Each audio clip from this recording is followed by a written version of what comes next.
தேர்தல் கருத்து கணிப்புகளை தவிடுபொடியாக்கி இந்தியா கூட்டணி அமோக வெற்றி பெறும் என சட்டத்துறை அமைச்சர் ரகுபதி நம்பிக்கை தெரிவித்துள்ளார். 2004, 2009 ரெண்டுலையும் பிஜேபி தான் ஜெயிக்கும்னு கருத்து கணிப்பு போட்டாங்க. அதை தவிடுபொடியாக்கி தான் நாங்கள் ஜெயிச்சோம். அதாவது எங்களுடைய கூட்டணி, காங்கிரஸ் தலைமையிலான கூட்டணி ஜெயிச்சிச்சு.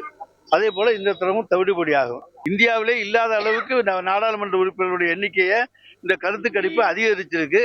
அதை தேர்தல் கமிஷன் எப்படி எண்ணிக்கை அதிகரிச்சுட்டாங்களாங்கிறது யாருக்கும் தெரியாது. எனவே ஒன்று வங்காள விரிகுடா கிழக்கையோ அல்ல அரபிக்கடலுக்கு மேற்கையோ உள்ளான தொகுதிகள் புதிதாக சேர்க்கப்பட்டிருக்கின்றன என்கிற சந்தேகத்தை தான் நம்ம உருவாக்கணும்.